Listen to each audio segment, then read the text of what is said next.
My name is Fernando Gomez. Thank you for joining us. I have a 22-year-old daughter, Allison.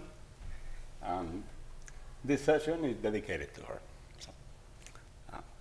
So the first thing that we're going to talk about this afternoon is what do we see as families as the most important issues when you're transitioning from, from the 16, 18-year-old youngster that some of us had to the 21-year-old person who now falls into the, into the category of an adult, right? It seems to be a continuum, and it is a continuum. However, we all know there are some experiences that we'll encounter, and we'll have some hopes and fears that some get realized and some get not realized, and they're just basically hype. So there is a combination of issues. So since we were not very sure where to begin, we started with a survey. So back in January timeframe of this year, we sent out a survey. And this survey was intended to give us an idea of what the issues we were going to find, and we were going to be able to address, what the issues are by just looking at what we need to do, right? So, okay. May have an AV issue. I don't know. It should be. Should be up there. It's here. Looks like that came unplugged something for you. It's here.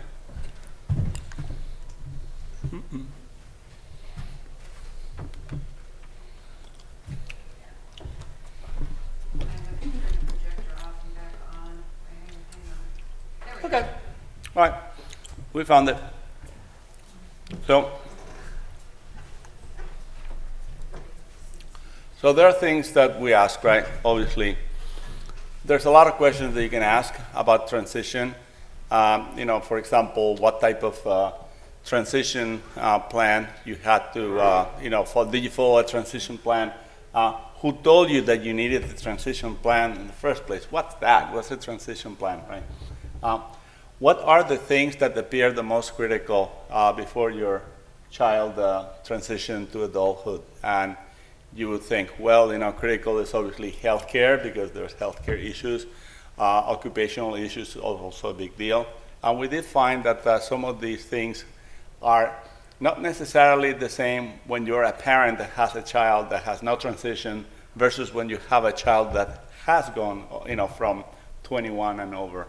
And basically, the survey gave us some interesting, finds in here.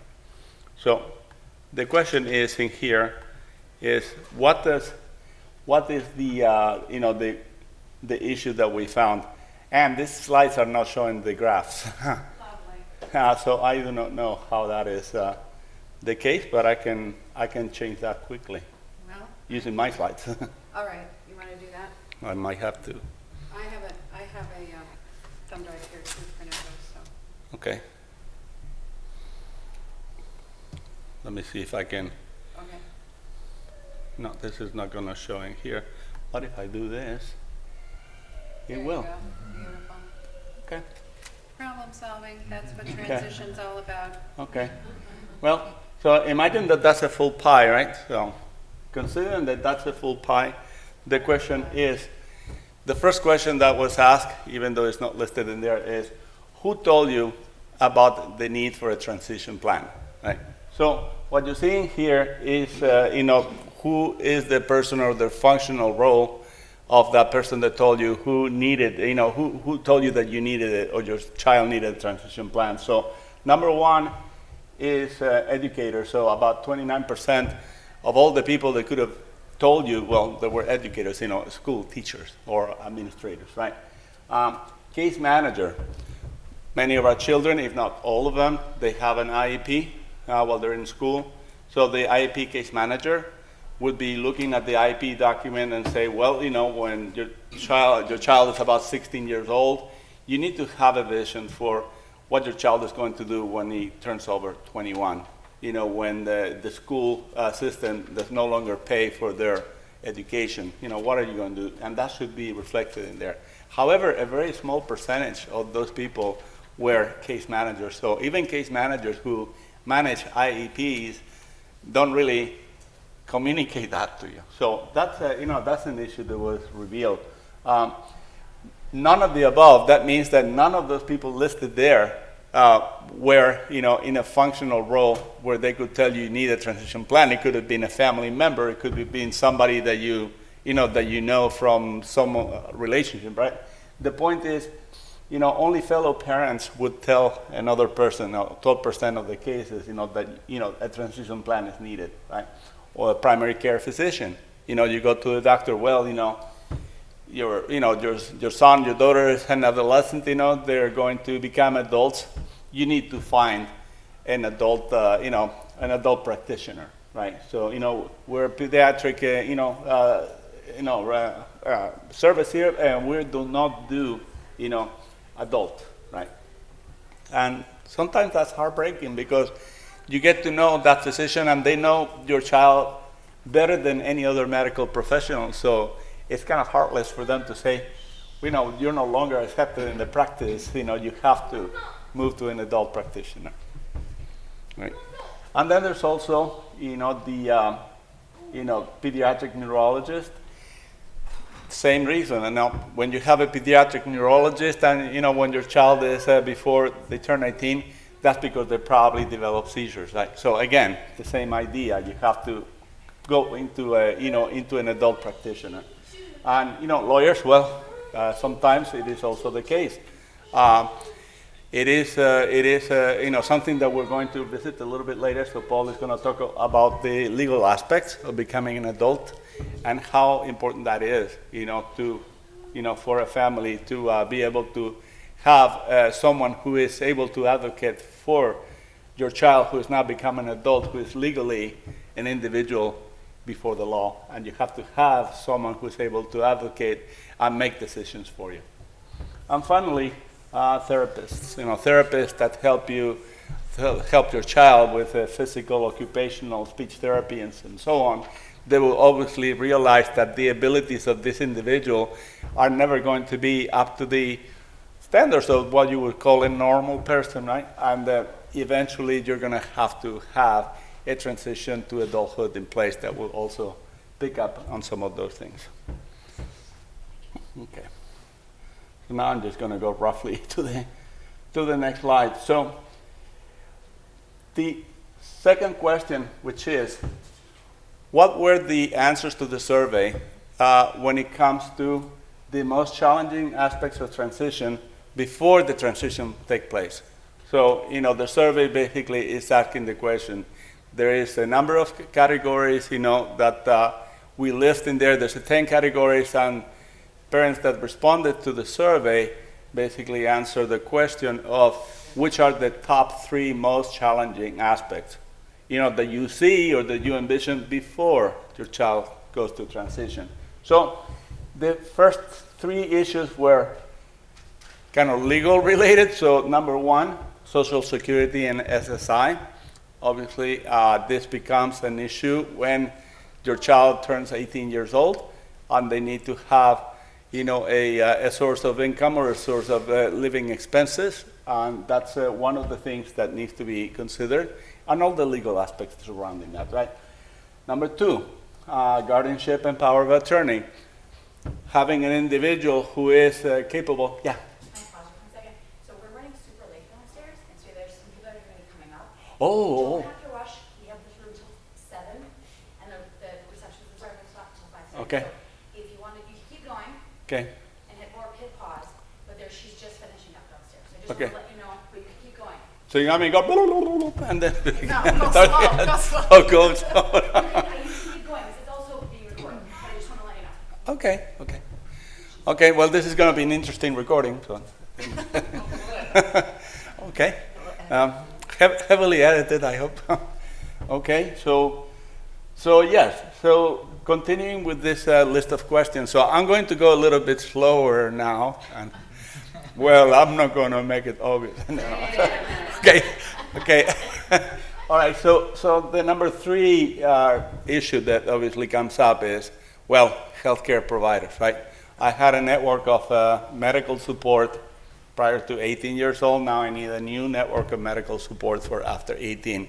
Is that just going to be the hospital's ER, or am I going to have a group of professionals that will, understand my child, who is now a person for all practical and legal purposes, right? Are they going to understand that, or am I going to have to, explain to them what a person with D15Q has and what challenges they have in their daily lives, right? So that's another challenge, right? So, and number 4, which is also important, which is as you go through the school system, you get to understand what services the school system provides for your child when it comes to support services, not just the educational part, but also the occupational therapy, speech therapy, all the in-home programs, all kinds of services that may be supported by the school system in the city or county or state that you live in, right? So those are things that also are important.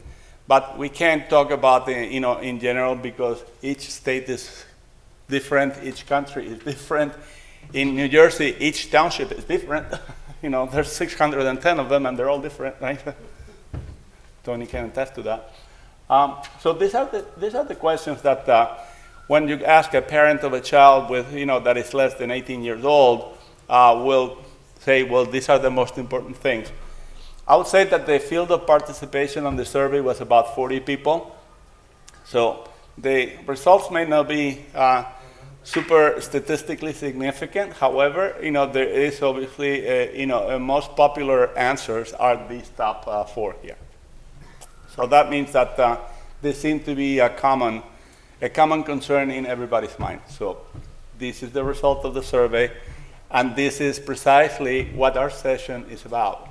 These are the topics that we're covering today. So the reason why we put the Transitional Living Committee together is to first understand what are the issues that are important to parents, and then tackle them in a way that we go from the most simple to the more sophisticated or more specific to a state or a family situation. So that's our goal, and that's what we try to do here. Okay? All right, so.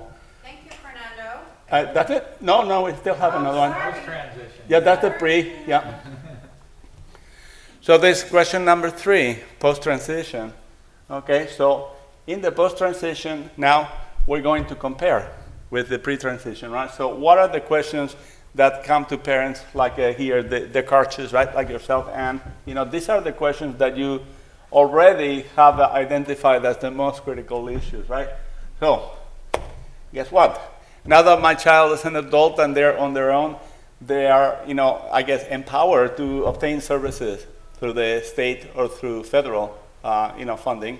And now you have the ability to hire workers, okay? So the ability to maintain a network of personal support workers is, by all means, issue at the top of the list. It's not easy to keep, someone, who is committed to help, your son or daughter, and to be able to do that on a consistent and reliable basis. That's the reality. Second, target day programs. There's day programs and day programs. And, in our early experience of post-21, there's only 2 types of day programs. There's the not so good and the not so good.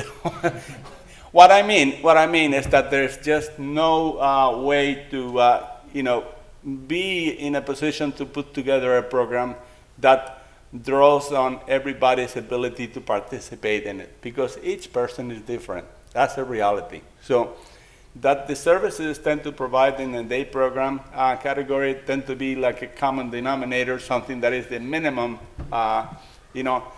availability services, which means that they don't necessarily draw or try to expand on the potential of the person. They basically try to, maintain the minimum standards of, say, safety, minimum standards of, having some interaction, but they don't necessarily address the needs of each individual, and that's a reality, right? Respite programs, right? although our children are turning 21, 22, we're turning 57, 58, 60, 62, 65. Okay? We're still continuing to care for these people in some capacity, right?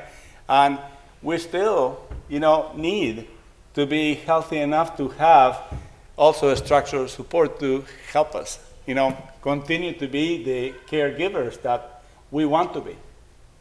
Okay? We have choices, so if we want to be caregivers, we have to have the ability to also have some access to services that allows us to take a break. And that's a reality.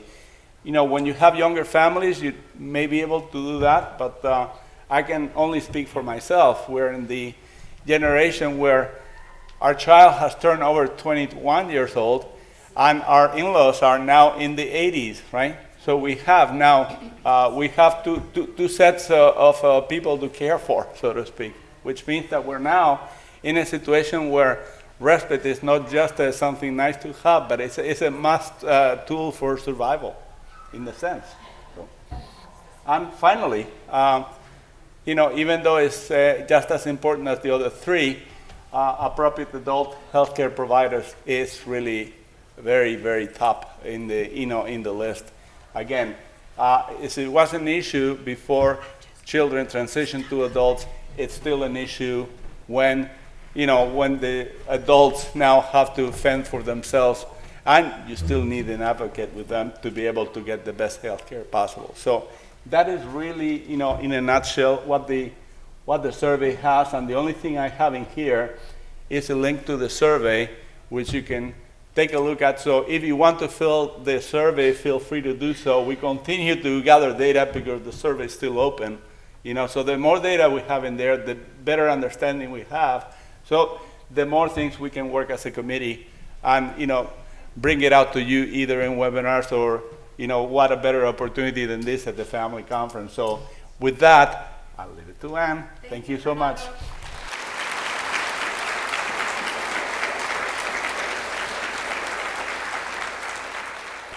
So how are we doing? We're getting these passed out. So what's on this transition timeline is on the left-hand column, it has the age of your child. So starting at 14 and going up to 24 or more. And one other thing I'll say is, whenever you start talking about this, and Fernando already said it, but I'll repeat it, and that is, this is very the technical details of a lot of this stuff can be very state specific, very county specific, very city, depending how your state divides it up. So most of the things we're going to talk about here are kind of big concepts of how to approach it, and not so much details of, don't forget to ask for X on Y date. It's more of a broader, how do you think about this?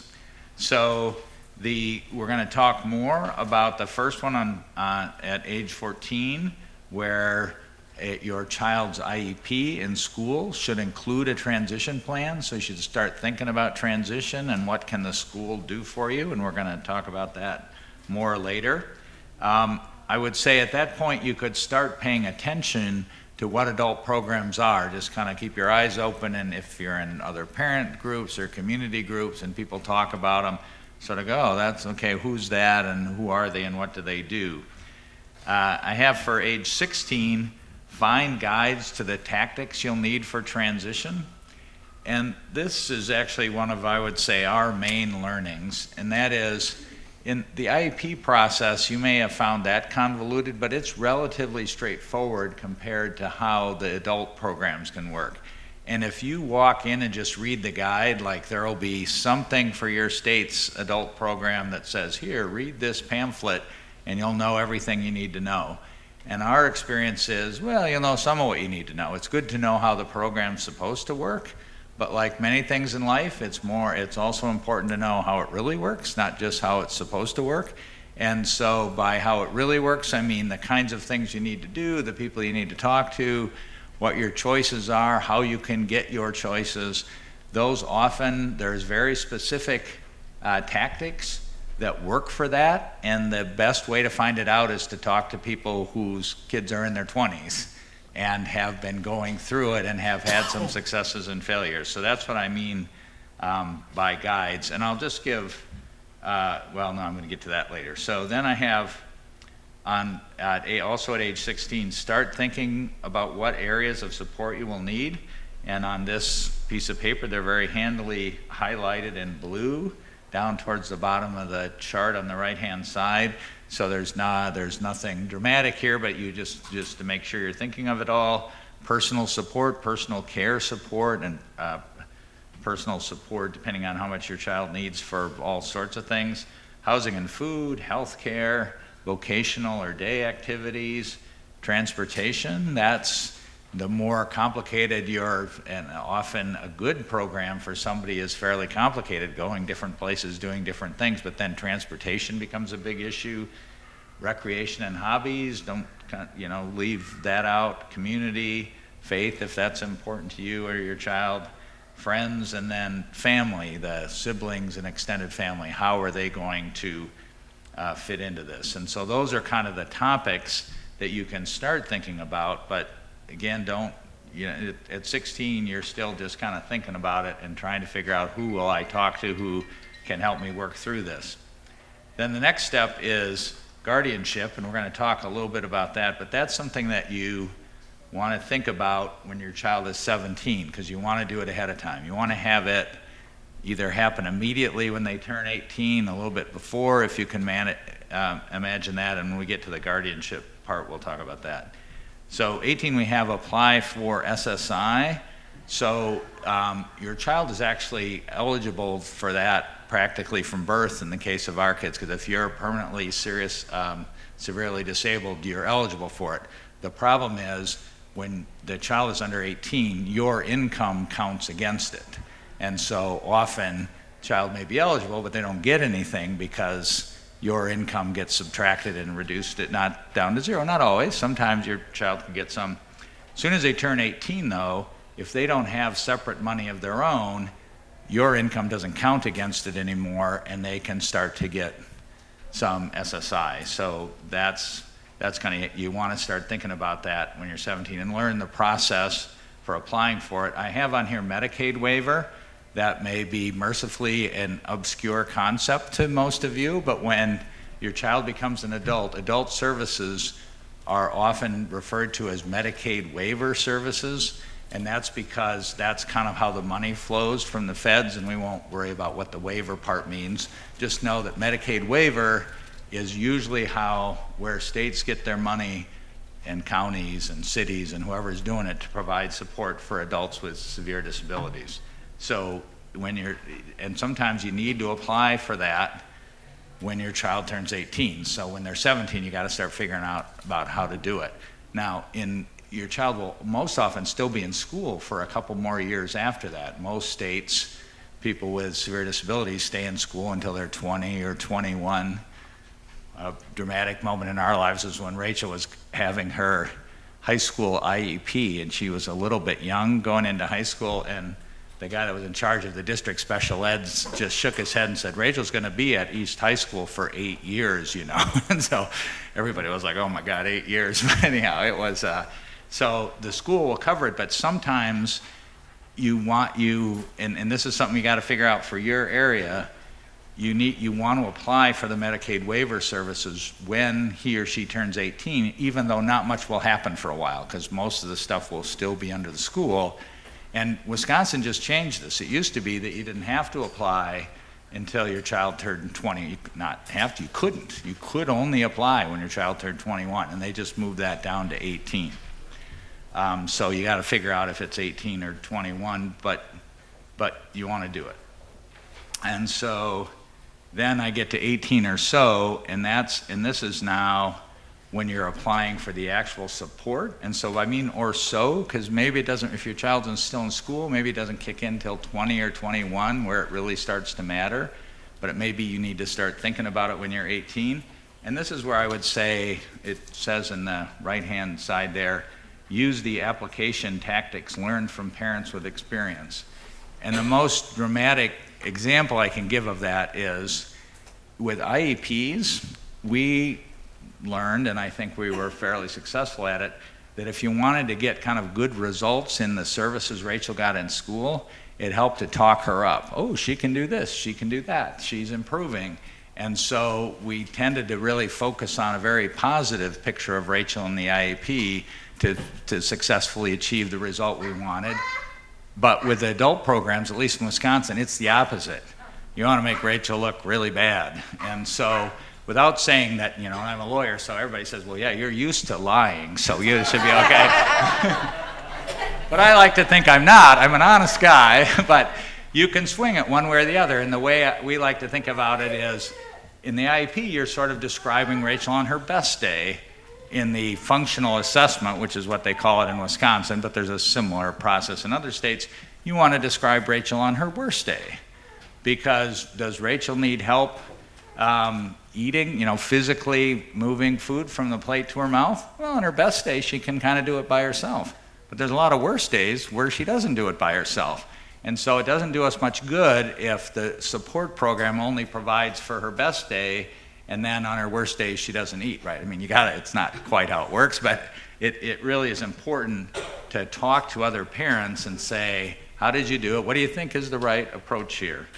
So then I get down to the or so, and that's where we have the program should include. And one thing we kind of left out here, much about finance other than SSI, and even this Medicaid waiver stuff is about finance in one way or another, but we're talking here more about the services. But one thing that Tom pointed out to me is, if you don't know about it already, you could start thinking about something called an ABLE account, A-B-L-E. It's a federal program, and every state's got its own version of it, but it is a way of putting money into an account that can have earnings in it, and you can put up to 100,000. Different people can put money into it, and it doesn't count against your child in the way I just described. If your child has real money when they turn 18, they won't be able to get SSI, and in some ways they're not eligible for some Medicaid waiver services, because sometimes it does, for pieces of it usually have some kind of a earnings or assets component. And there are different ways of getting around that, and I don't want to get into that now, but just to be kind of aware of that. So then I have here on 23 or so, it says plan for your transition out.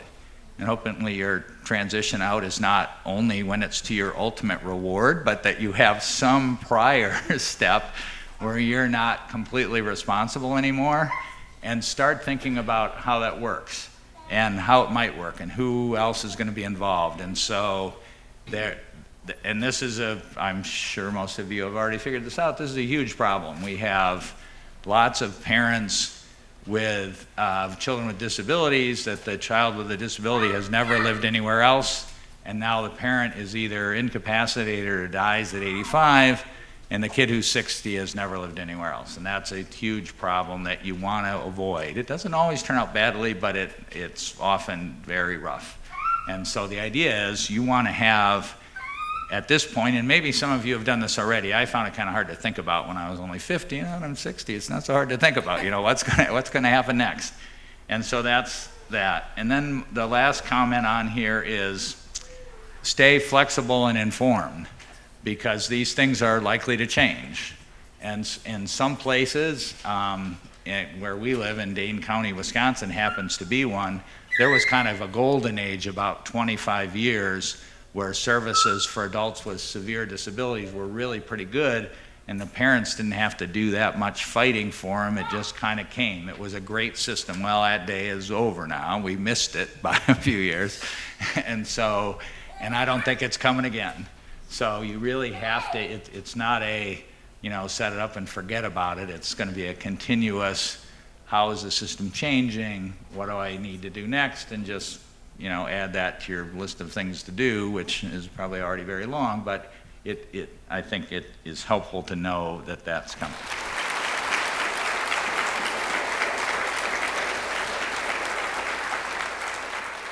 Hi, my name is Brandy Viter-Pitlick. I'm the mother of Henry, who's 3. So for me personally, transition is like the furthest thing from my mind. But professionally, I am a special education teacher, and I run a 4+ program for students that are 18 to 21 years old.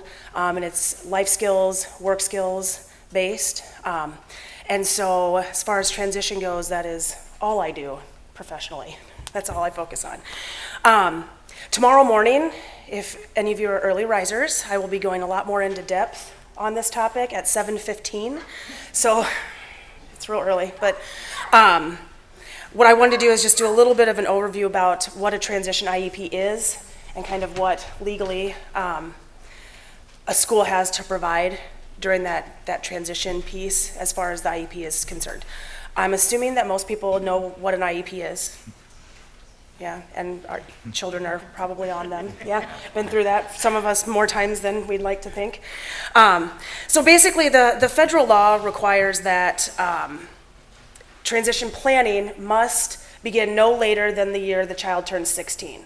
But most states, it starts earlier than that. So I'm from Iowa, and that we start the year before they turn 14.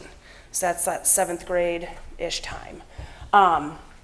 A transition IEP is an IEP that contains a transition plan. So if you have a little one, that IEP is a pretty thin document compared to what your transition IEP will look like. So typically, for a student of mine, depending on their need, my IEPs are anywhere from 25 to 50 pages long, which is, I know for some of you that aren't there yet are like, oh my God, that's a ton.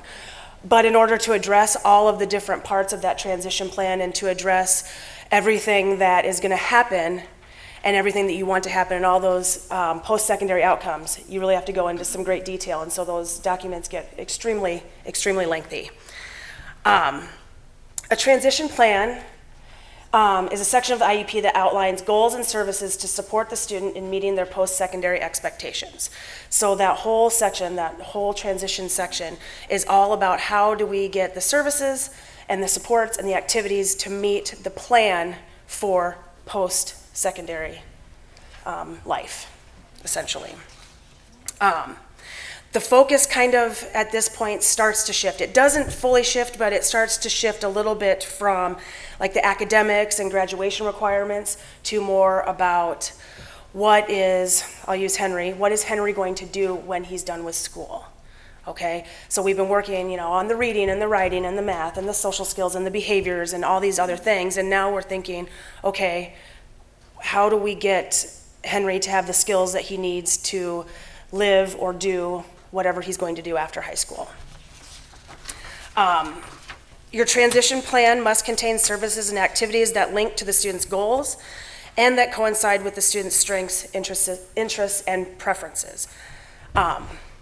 So it's all kind of that interwoven type situation. So if I look at a goal for a student to be able to plan their own meals or to make their own meals, so that goal would say something similar to Henry will be able to cook and prepare his own meals, and he will do that safely. He will be able to read a recipe, he'll be able to cook the items, he'll be able to clean up after the items, purchase the groceries, so on and so forth.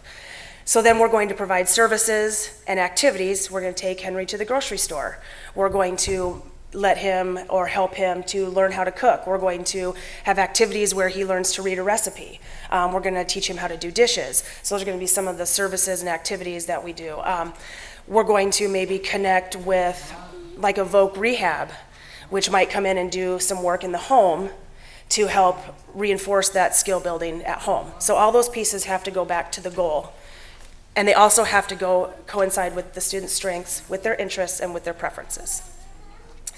And finally, the transition plan and IEP must contain linkages to outside agencies that will support the student after completion of high school. So we have to help, we as educators have to help parents to bridge that gap between high school and adult services. So it's my job to talk to those case managers, to talk to reach out or at least put parents in contact with adult agencies, whether that is some type of dayhab or if that is some type of living situation. I'll use voc rehab, career connections. These are just programs that we have in Iowa. I don't know how much they are in other states. But so we have to make those connections for parents. We have to set them up with those things so that we don't just pull the rug out from under all of you when your child turns 21.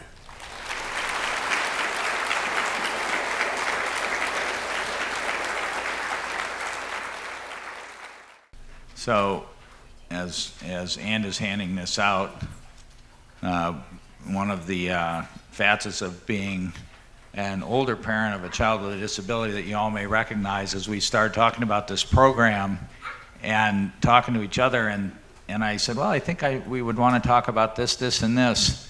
And I go, this is sounding very familiar. And so then we found this article that we wrote not even 3 years ago and had forgotten about, and I reread it, and it still seems to be accurate. So the first starting point is children under 18 of any ability have very few legal rights. They don't have none, but they have relatively few. And so, and the law assumes that when a child turns 18, then suddenly they have all kinds of rights. And so that's why this 18 becomes important. So one of the most powerful thoughts or experiences of when we were approaching this transition is I went to a meeting at Appleton East High School of parents of kids with disabilities, and somebody was talking about guardianship and saying, look, if you don't become your child's guardian, son or daughter, by the time they're 18, they could just go and get married and one woman said, well, I have a 22-year-old daughter and she can't get married without my permission. And the leader said, oh, yes, she can. You may think not. But, and so now that's not very likely for most of our kids that they're going to run off and get married. But the key is that otherwise, if nothing happens, upon turning 18, your child automatically has all the rights of an adult. So they can sign contracts, they could borrow money, they could enlist in the military, they could get married, they could do lots of stuff that you probably wouldn't want them to do and think that they don't really have the judgment or the capacity to do. And so, If they're hospitalized. yeah, I'm getting to that, yes. And so the key is on the one side, and then I'll get to the side Ann was bringing up in a minute, is that you want to go to court, and this is usually a court proceeding. Somehow, some official government person, judge or someone else needs to say, yep, Rachel does not have the capacity to exercise these adults' rights, so we, the court, are going to take those rights away from her and give them to her parents or someone else.